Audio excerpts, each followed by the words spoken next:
but they want to make sure that you're not buying this to live in it because one, that's mortgage fraud. And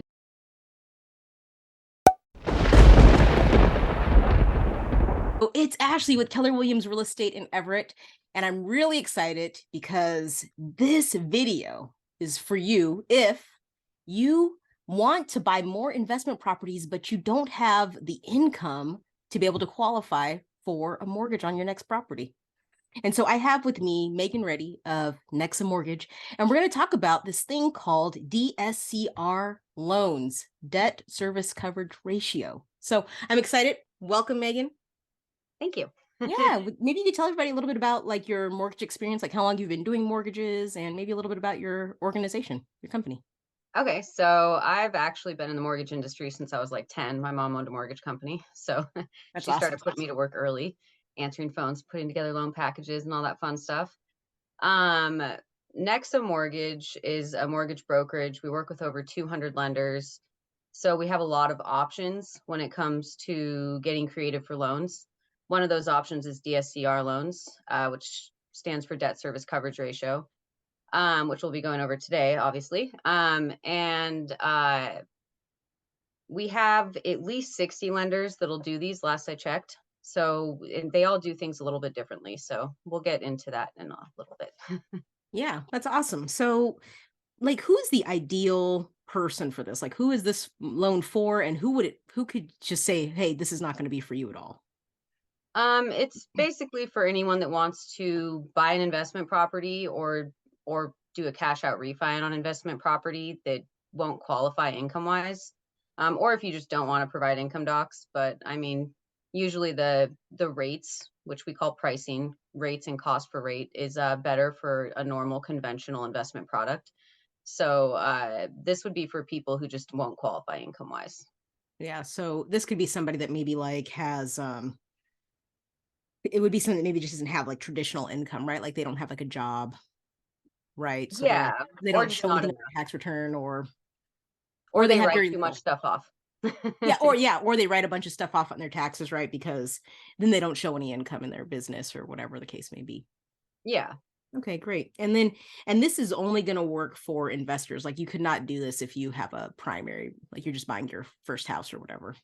No, no, this is definitely only for properties you intend to rent out. Okay, good, good, good. Okay, so maybe we can kind of like talk about like more of the qualifications. So when you guys are doing the evaluation on whether or not you would like get pre-approved for this kind of loan, like what do you Yeah. need to have in place?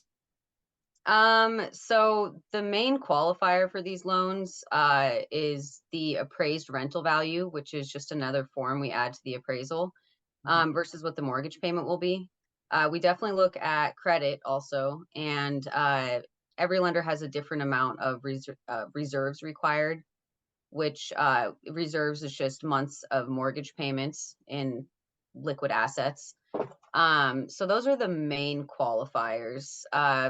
We need to know for pre-approval, we need to know the property and you need to know like what it can rent out as. Like we need to know the numbers will work.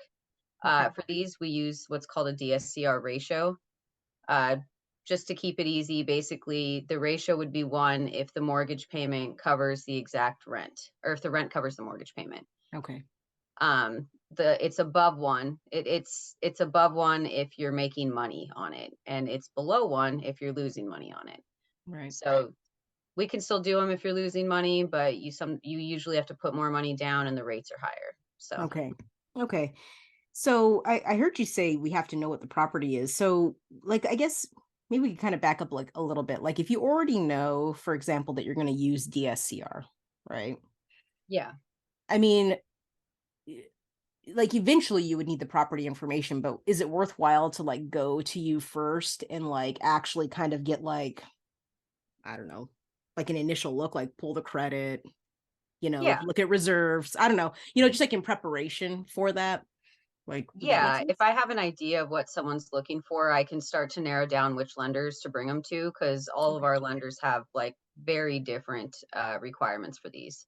Because there's no one set of guidelines you need to follow. It's just kind of whatever their investors feel like following. Right. Okay. Okay. And so then that's why you were kind of saying that. So do the individual lenders have like different credit requirements, or is it just like Yes. right? And then because they have different credit requirements and maybe different reserve requirements, they might, be able to give you more favorable terms if you have like great credit, good liquid assets. Yeah. Yeah. Do Yeah. they are they ever concerned about like your experience as an investor? Like do they look at like how many investments you might have or if you've ever bought one? Yeah, and that also varies lender to lender. Some lenders won't do these for first time investors. A Okay. lot of them will.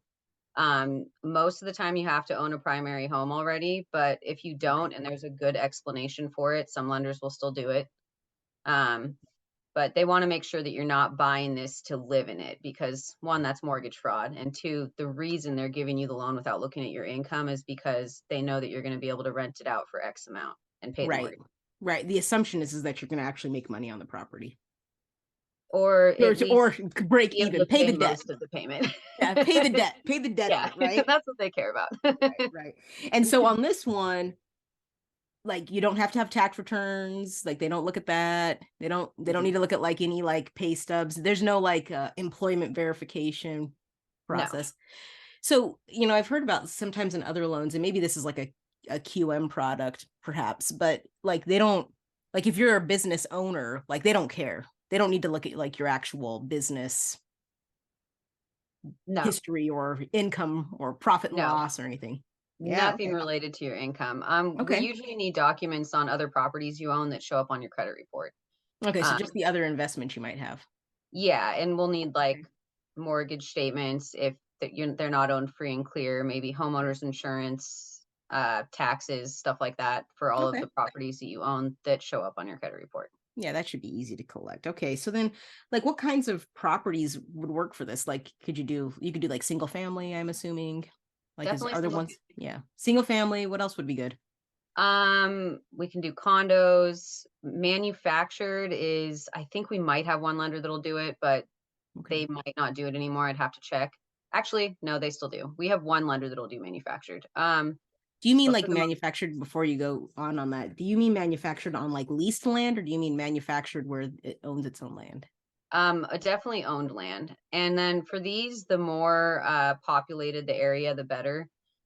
Some lenders will not go out of major cities. That's again where I'd have to find a good placement with the Mm, lender, depending on where you're looking. But major cities are better. We can go up to 4 units for pretty much all of our DSCR lenders, but anything above that, like we can do 5 to 8 units with a couple of them, but that starts to become more commercial territory. And anything above 8 units is definitely commercial territory and just a different kind of loan. okay.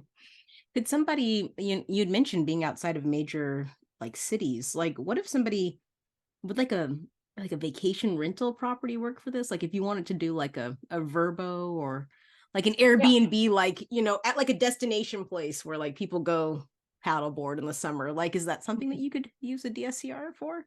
Yeah, we have a handful of lenders, and actually, I've been getting more emails lately that more lenders are bringing this program on that'll do short-term rentals. They use a Okay. different appraisal process for the appraised Sure. rents. They use what's called Air DNA.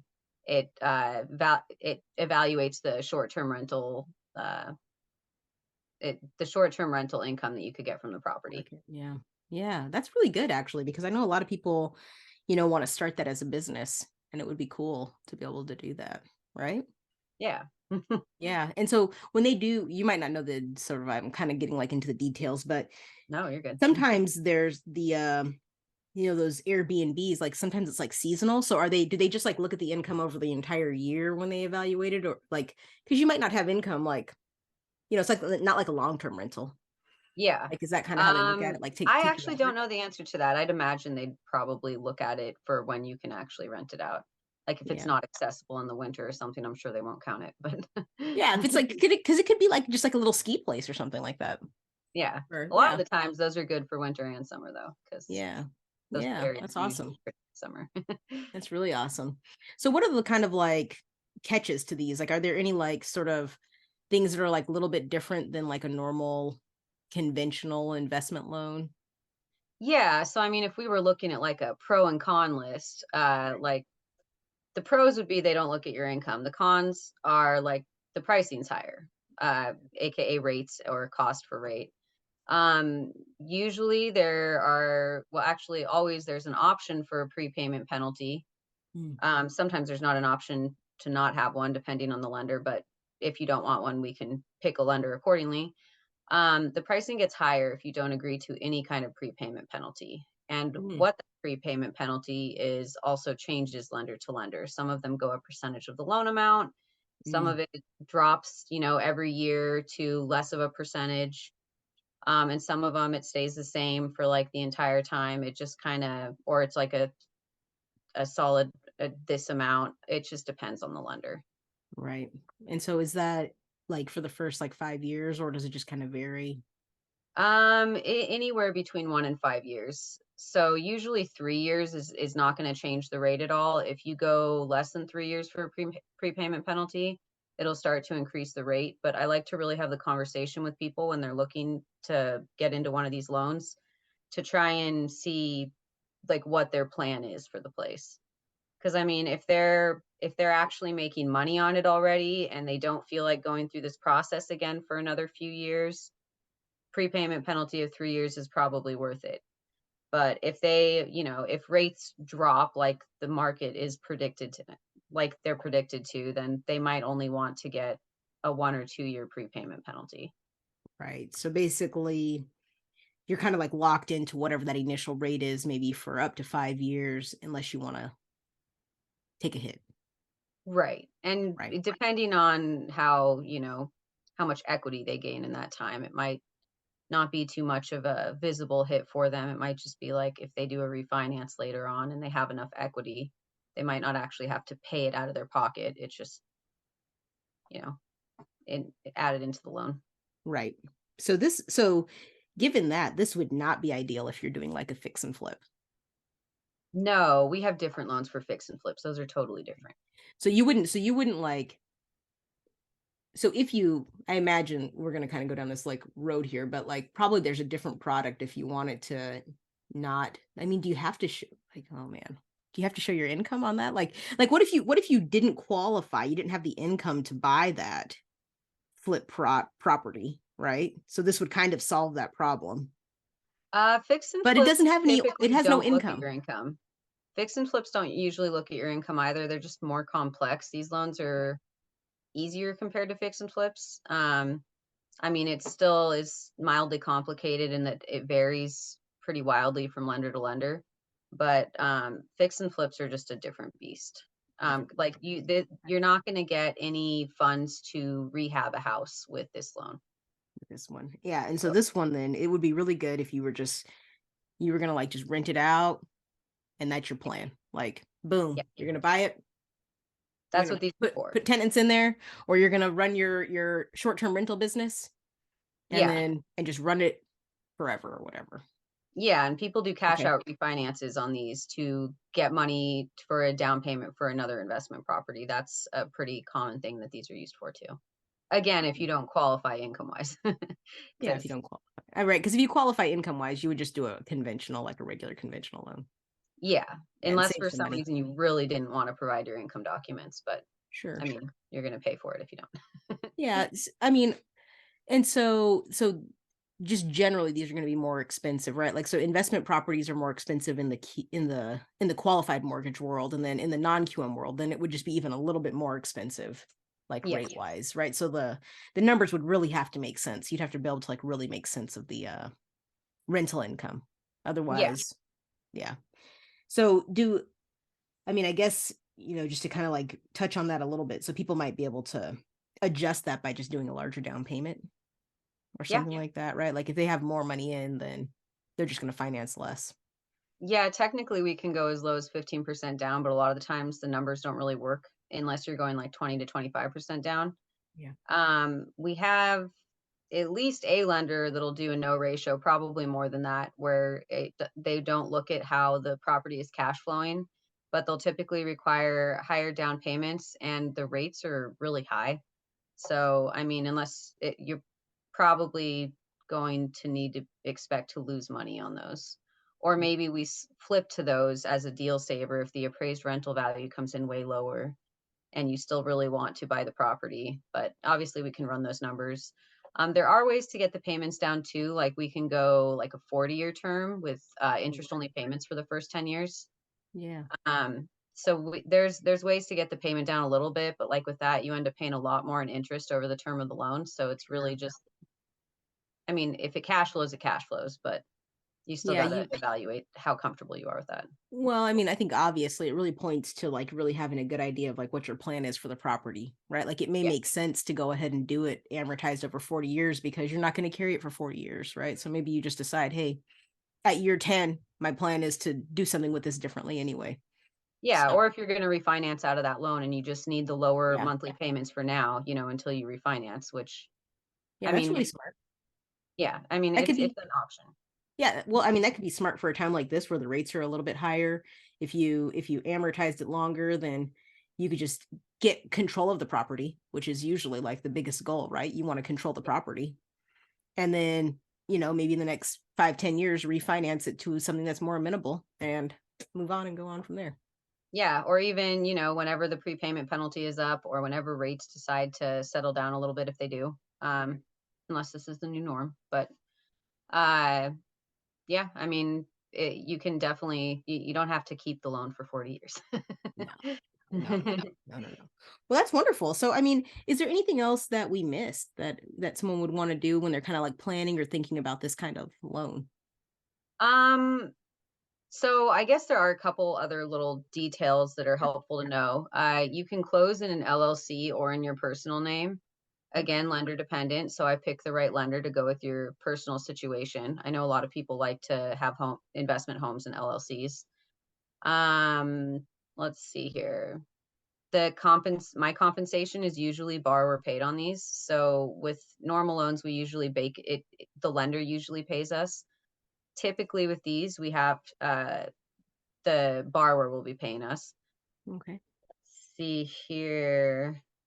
I'm Down payments are usually 20 to 25%. Um, Besides that, I think that covered about everything. Yeah, that's wonderful. I mean, I think this is good. I mean, I think this is good news because like they haven't always had this type of loan in No. this like because the commercial real estate's kind of more like this. Yeah. Like this is like a bit of a transition to like actually like use the income of the property to qualify you for the loan. Yeah, it's kind of a mixture of evaluating the Yeah. cash flow of the property and the person getting the loan. Yeah, yeah. It's really cool. It's really cool. Yeah. Well, I mean, I think it's great. I hopefully this ends up in the hands of the right person that needs some more information. And Megan, I will put your information down below so people can reach out to you if they have questions. And yeah, that's the whole entire presentation. And if you have questions, reach out to Megan. She's the one to help you. Thank you so much for being here, Megan. Yeah, thanks for the invite. Yeah, awesome. Well, we'll see you again on the next one, folks. Take care.